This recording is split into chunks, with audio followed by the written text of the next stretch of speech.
तो स्वागत है आप सभी का हमारे YouTube चैनल पे। आज के इस वीडियो के अंदर हम लोग डिस्कस करने वाले हैं आरआरबी ग्रुप डी 2025 में जो एग्जाम 27 तारीख को हुआ था उसका थर्ड शिफ्ट का पेपर को एनालाइज करेंगे। किस तरह से हमें मॉक के समय अपने पेपर को एनालाइज करना है और किस तरह से हमें मॉक को अटेम्प्ट करना है। तो मैं लाइव आपको यहाँ पे मॉक अटेम्प्ट करके दिखाऊंगा क्या स्कोर बनते हैं और किस तरह से मॉक का एक्सपीरियंस रहता है, वो सारी चीज़ मैं आप लोगों को बताने जा रहा हूँ। आइए एक एक करके हम हमारे साथ मिलके क्वेश्चन को सॉल्व करते हैं। आइए तो फिर शुरू करते हैं बिना किसी देरी के। क्वेश्चन हिंदी इंग्लिश आपको दोनों में मिल जाएगा, जिस लैंग्वेज में आप चाहोगे। ठीक है, पहला क्वेश्चन कहता है कि a body of mass M, यानी कोई बॉडी है जिसका मास जो है वो एम है K G, is kept at the height of H, और हाइट जो है वो हाइट एच है from the surface of the earth. What will be the potential energy possessed by this body. तो सबसे पहले आप लोगों को मालूम होगा कि potential energy is equal to होता है एम जी एच, यानी मास, ग्रेविटी और height. Mass into gravity into height, यानी इसका आंसर क्या होगा, एम जी एच होगा। आप लोग हिंदी में भी क्वेश्चन आराम से देख सकते हैं, आप लोग क्वेश्चन को हिंदी में भी देख सकते हैं। देख लीजिए आप लोग कि एक एम किलोग्राम द्रव्यमान की वस्तु को पृथ्वी की सतह से एच मीटर की ऊंचाई पर रखा गया है। इस वस्तु में निहित स्थिज ऊर्जा क्या होती है। तो स्थिज ऊर्जा का फॉर्मूला आप सभी को मालूम है कि क्या होता है, एम जी एच होता है। क्या होता है, एम जी एच होता है इसका फॉर्मूला। तो आइए पहला क्वेश्चन हमारा सॉल्व हो गया। दूसरा क्वेश्चन हमारा कह रहा है किसी लेंस द्वारा उत्पन्न आवर्धन वस्तु दूरी और प्रतिबिंब दूरी के किस सूत्र द्वारा संबंधित है। यानी कि मैग्निफिकेशन के बारे में पूछ रहा है कि मैग्निफिकेशन के बारे में पूछ रहा है कि किस तरह से ये दोनों एक दूसरे से रिलेटेड है।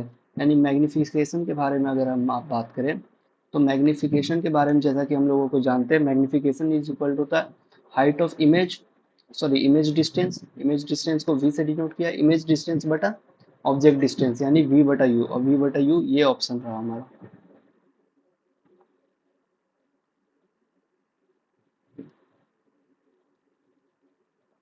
नेक्स्ट है हमारा which of the following is the characteristic of gases, यानी कि गैस का कौन सा गुण है जो कि गैस के बारे में बताता है। ये चारों में से कौन सा गुण है जो गैस के बारे में बताता है। निम्नलिखित में से कौन सी गैस की विशेषताएं हैं। तो कोई निश्चित आकार और कोई निश्चित आयतन नहीं, यानी no fixed volume no fixed shape. क्या यही होता है, मेरे ख्याल से तो यही होता है, no fixed shape and no fixed volume होता है। अगला क्वेश्चन हम लोग देखेंगे, when a gun is fired the bullet moves forward because, यानी कि जब गोली चलती है तो जब गन चलती है तो गोली जो होती है वो आगे की तरफ क्यों जाती है, इसका कारण क्या है। आइए हिंदी में भी इस क्वेश्चन को देख लेते हैं कि जब एक बंदूक चलाई जाती है तो गोली आगे बढ़ती है क्योंकि हवा का प्रतिरोध आगे की ओर कार्य करता है, नहीं। बंदूक का प्रतिक्षेप प्रतिक्रिया के रूप में पीछे की ओर कार्य करता है, जी बिल्कुल।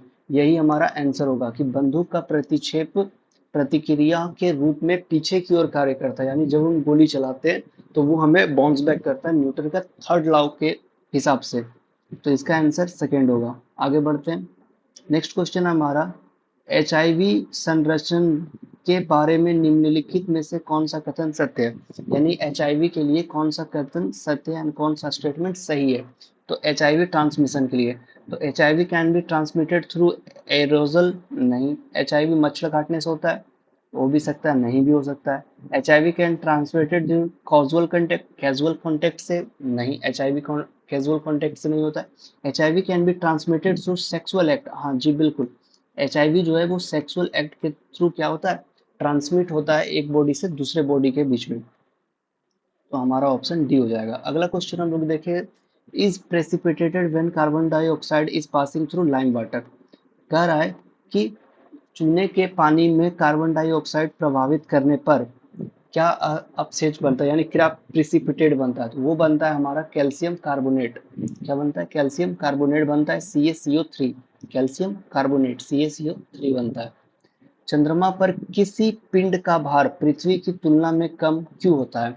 चंद्रमा पे जैसे कोई भी मास जो है वो धरती पे अगर 6 kg है तो चंद्रमा पे 1 kg हो जाता है, 1/6 हो जाता है। ऐसा क्यों होता है, तो ऐसा क्यों होता है, चंद्रमा पर गुरुत्वाकर्षण त्वरण कम होता है? जी बिल्कुल, क्योंकि चंद्रमा पे जो गुरुत्वाकर्षण का जो त्वरण होता है वो बहुत कम होता है एज कंपेयर टू अर्थ, अर्थ के कंपेयर में, इसलिए इसका आंसर ए होगा।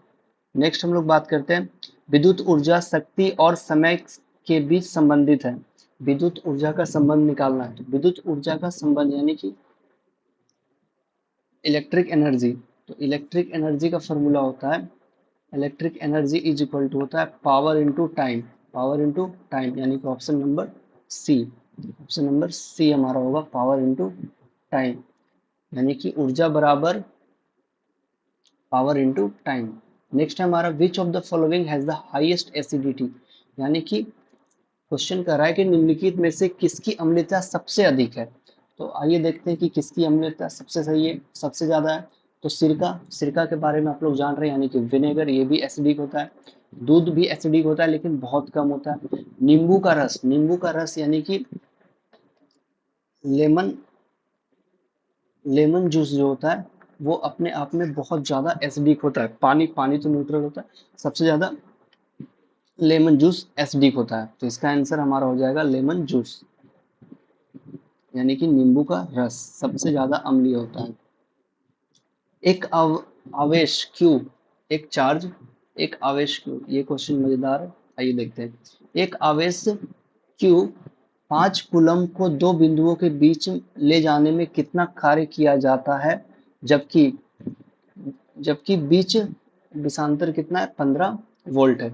पूछ रहा है कि पोटेंशियल डिफरेंस, यहाँ पे पोटेंशियल डिफरेंस यानी कि वोल्ट दे दिया है हमको 15 वोल्ट, और वर्क हमको निकालना, तो वर्क इज इक्वल टू होता है, यानी कार्य इज इक्वल टू होता है चार्ज यानी आवेश गुने वोल्ट यानी कि विभवांतर। तो चार्ज कितना है 5 और वोल्ट यानी विभवांतर कितना है 15, यानी कि टोटल 75 जूल, 75 जूल काम करना हमको पड़ेगा। नेक्स्ट है हमारा, निम्नलिखित में से किस, निम्नलिखित में से किस कोशिकाओं में एटीपी, एटीपी उत्पन्न करने वाली रासायनिक प्रक्रिया के लिए पर्याप्त सतह होती है, यानी कि निम्नलिखित, ये चार जो हमारे पास ये चार ऑप्शन है, लाइसोसोम, रिक्तीय, रिक्तिकाएं, माइटोकॉन्ड्रिया, कोशिका भित्ति, इन चारों में से किसके पास पर्याप्त स्पेस होता है जहां वो रासायनिक प्रतिक्रिया कर सके ऊर्जा बनाने के लिए, तो वो होता है हमारे पास माइटोकॉन्ड्रिया में। नेक्स्ट क्वेश्चन है हमारा, नेक्स्ट क्वेश्चन हमारा, निम्नलिखित में से किसमें विसरण सबसे तेज होता है, यानी कि डिफ्यूजन, विसरण का मतलब डिफ्यूजन, आप इंग्लिश में भी क्वेश्चन देख लीजिए। तो सबसे तेज किसमें होता है, तो सॉलिड इन सॉलिड नहीं, गैस इन गैस, हाँ गैस इन गैस में होता है, सॉलिड इन लिक्विड थोड़ा स्लो होता है, लिक्विड इन गैस थोड़ा सा फास्ट होता है, सबसे ज्यादा फास्ट जो होता है वो गैस इन गैस में होता है।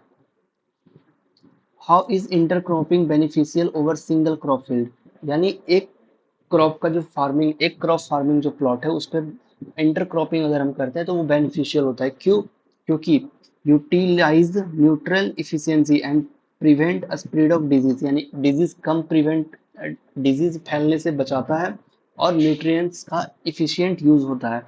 रिक्वायर लेस लैंड, बिल्कुल नहीं। रिक्वायर लेवल कॉस्ट, बिल्कुल नहीं। इंक्रीज इरिगेशन नीड, बिल्कुल भी नहीं, ये सब गलत है। हिंदी में भी क्वेश्चन देख लेते हैं। हिंदी में क्वेश्चन है हमारा, एकल फसल खेती की तुलना में इंटरक्रॉपिंग कैसे फायदेमंद है, तो आप लोगों ने आंसर कर दिया। नेक्स्ट क्वेश्चन है हमारा कि निम्नलिखित में से involve coating steel and iron for layer of zinc to prevent rusting, rust से बचाने के लिए जिंक का हम लोग कोट करते हैं, यानी कि किसी वस्तु को, कोई आयरन या फिर स्टील को जंग न लग जाए उसके लिए हम उसके ऊपर आयरन जिंक का कोट करते हैं, तो उसको कहा जाता है गैल्वेनाइजेशन। नेक्स्ट है हमारा, when we hit a table lightly the sound produce is soft because the speed of sound decreases, नहीं। Frequency of vibration is low, बिल्कुल नहीं। Amplitude of vibration is small, हाँ। कहता है कि जब हम किसी टेबल पे हल्के से मारते हैं तो उसका आवाज बहुत सॉफ्ट होता है, इसका कारण क्या है, क्योंकि उसका एम्पलीट्यूड का जो वाइब्रेशन होता है वो बहुत कम हो जाता है, इसलिए वो सॉफ्ट होता है। नेक्स्ट क्वेश्चन हमारा, generally which of the following trophic level have the least number of organism, यानी कि सबसे कम नंबर ऑफ ऑर्गेनिज्म किस में होगा, तो सबसे कम नंबर ऑफ ऑर्गेनिज्म होता है टर्शरी में, और सबसे ज्यादा होता है प्रोड्यूसर्स में। नेक्स्ट है हमारा, Why can teeny molecules like oxygen easily pass through the cell membrane but not the big one like starch or protein? कहता है कि सेल मेम्ब्रेन से एक छोटा सा मॉलिक्यूल और ऑक्सीजन का वो पास हो जाता है, लेकिन बड़ा बड़ा मॉलिक्यूल जैसे स्टार्च हो या प्रोटीन हो गया, ये सब पास क्यों नहीं हो पाता है? तो इसका कारण है cell membrane is completely solid. बिल्कुल गलत। सेल मेम्ब्रेन जो है वो सॉलिड का नहीं बना होता है, वो परमिएबल मेम्ब्रेन होता है जो कुछ भी सेलेक्टिव सबस्टांस को ही पार कर सकता है। तो परमिएबल मेम्ब्रेन यहाँ है। नेक्स्ट है हमारा mitochondria is special because they have their own DNA and ribosome. Mitochondria special है क्योंकि उसके पास अपना डीएनए और राइबोसोम होता है, लेकिन what can they do on this basis? लेकिन जिसके माइट्रोकॉन्ड्रिया स्पेशल इसलिए कि उसके पास अपना डीएनए और राइबोसोम दोनों होता है, लेकिन वो करता क्या है इससे? Makes some of their own protein, वो अपना खुद का प्रोटीन बनाता है जो बॉडी के लिए जरूरी होता है। नेक्स्ट है हमारा which of the following observation best support that liquid have a definite volume but no fix shape? कहता है कि कौन सा ऐसा ऑब्जर्वेशन है, कौन सा चार में से एक ऑप्शन है जो सपोर्ट करता है कि लिक्विड के पास डेफिनेट वॉल्यूम होता है लेकिन फिक्स शेप नहीं होता है? तो water takes the shape of container but it retains is volume. Water को जैसे जिस भी कंटेनर में, जिस भी बर्तन में आप पानी रखिएगा वो उस बर्तन का शेप ले लेगा, लेकिन उसका वॉल्यूम जो है वो बराबर रहेगा। अगर 1 लीटर है तो वो उस समय भी 1 लीटर ही रहेगा। नेक्स्ट है हमारा distance between the pole and the centre of curvature of a convex mirror is 40। इस क्वेश्चन को स्किप कर देंगे, न्यूमेरिकल है, बाद में हम डिटेल में इसे देखेंगे। नेक्स्ट क्वेश्चन है हमारा which of the following human disease can be transmitted during sexual act? यानी कि कौन सा निम्नलिखित में से कौन सा मानव रोग क्रिया के दौरान संचारित हो सकता है? तो संचारित कौन सा हो सकता है? तो प्रोटीन ऊर्जा कुछ नहीं, एडिनोसाइड ट्राइफॉस्फेट, सॉरी, हाँ, एक्योर्ड इम्यून डिफिशियंसी सिंड्रोम, यही होता है सेक्सुअल एक्ट के द्वारा ट्रांसमिट होने वाला डिजीज।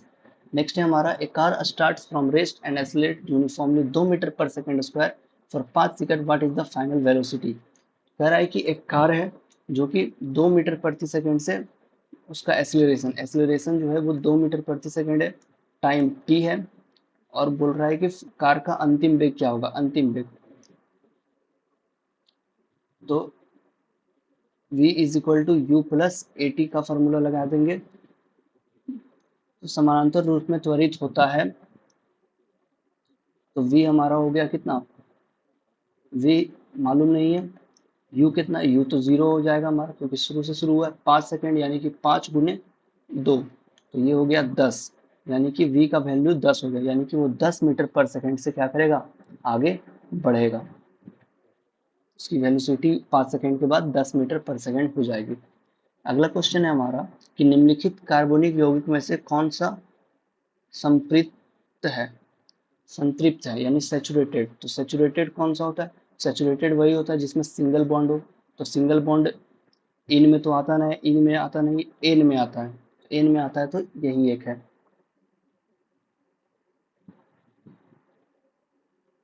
अगला क्वेश्चन है हमारा which of the following has a straight chain carbon?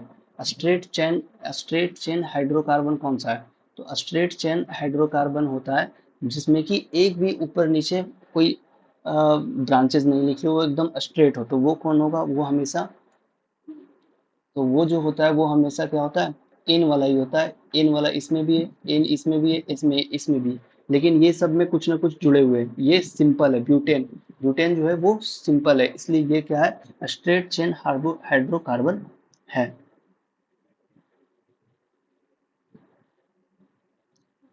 फिर है हमारा लास्ट क्वेश्चन आज का है कि which of the following plant reproduce sexually by budding along the margin of leaf? यानी कि पत्तों के मार्जिन पे, पत्तों पे किनका सेक्सुअली, पत्तों पे पत्तों पे कौन एसेक्सुअली बर्ड कर सकता है? तो वो कौन कर सकता है? ब्रायोफाइलम कर सकता है। ब्रायोफाइलम में जो रिप्रोडक्शन होता है, जो एक्सेक्सुअल रिप्रोडक्शन होता है, वो पत्ते पर ही होता है। ये हो गया हमारा आज का टोटल क्वेश्चन कंप्लीट। हमने 25 क्वेश्चंस देख लिए और टाइम भी हमारे पास अब नहीं है, इसलिए हम अब इसको कर देंगे सबमिट। सबमिट करने के बाद देखते हैं हमारा क्या स्कोर बनता है, हमने कहाँ कहाँ क्या क्या गलतियाँ की हैं, उन सारी चीज़ों के ऊपर हम लोग बात करेंगे। तो सबमिट करने के बाद हमारा जो स्कोर बन रहा है वो 24 बन रहा है, विच इज़ वेरी एफिशिएंट। हमारा 24 स्कोर बन रहा है और 100% एक्यूरेसी के साथ हमने मारा और परसेंटाइल भी हमारा अच्छा खासा है। तो भाई रीजनिंग तो ठीक ठाक है, मैथ में थोड़ा, साइंस तो ठीक ठाक है, मैथ में थोड़ी बहुत दिक्कतें हो रही है, तो उन सारी दिक्कतों के ऊपर हम लोग धीरे धीरे काम करने वाले हैं। तो इसी तरह से ये जो सेक्शन है, सेक्शन मॉक टेस्ट था, ये हमारा साइंस का था, ग्रुप डी का था, जो कि हमने कंप्लीट कर लिया। इसी तरह से आप लोगों को अलग अलग एग्जाम्स के भी मॉक टेस्ट देखने को हमारे चैनल पे मिलेंगे। तो आप हमारे चैनल से बने रहिए, डेली आपको कोई ना कोई बढ़िया मॉक टेस्ट देखने को मिलेगा। तो आप उसे आइए देखिए किस तरह से हम क्वेश्चन सॉल्व करते हैं, उस ट्रिक को सीखिए। मैथ्स का मॉक टेस्ट जरूर देखा कीजिए, क्योंकि मैथ के मॉक टेस्ट में ही आपको मालूम चलेगा कि किस तरह से हम मैथ को टैकल करते हैं। उसी टाइम में आप लोगों को सॉल्यूशन कराते के साथ मैं उस टाइम पीरियड में मैं ख़त्म कर सकता हूँ। तो आप लोग भी बहुत आसानी से कर सकते हैं अपने पेन कॉपी के साथ। तो आप लोग आइए, जुड़िए हमारे साथ, हम आपको ट्रिक बताएंगे मैथ में किस तरह से हमें क्वेश्चन सॉल्व करना है। और साइंस की बात करते हैं तो साइंस रटने के लिए है, आपको समझने के लिए। आप उसे समझिए, समझ के उसे बहुत अच्छी तरह से यूज कर सकते हैं। तो इसी के साथ आज का ये वीडियो हम लोग खत्म करते हैं। आप लोगों के साथ मिलेंगे हम फिर से नए वीडियो के साथ, और लगातार आप लोगों के लिए मॉक टेस्ट सीरीज चलती रहेगी। जब तक आप लोगों का एग्जाम ग्रुप डी का नहीं होता है, हम लोग बहुत जल्द ग्रुप डी का एक सीरीज भी चालू करने वाले हैं, जिसमें जो भी लाइव टेस्ट चलेगी संडे को, उन सारे लाइव टेस्ट का सॉल्यूशन मैं आप लोगों को इस चैनल पे कराने जा रहा हूँ। तो आप लोग इस चैनल के साथ जुड़े रहें, ताकि लगातार आप लोगों को इस चैनल से मॉक टेस्ट से रिलेटेड, ग्रुप डी के रिलेटेड, एएलपी टेक्नीशियन जैसे सारे एग्जाम्स के रिलेटेड मॉक जितने भी होंगे लाइव मॉक, वो सब मैं आप लोगों को इस चैनल पे अपलोड करने वाला हूँ बहुत जल्द। तो आप लोग जुड़े रहिए हमारे साथ।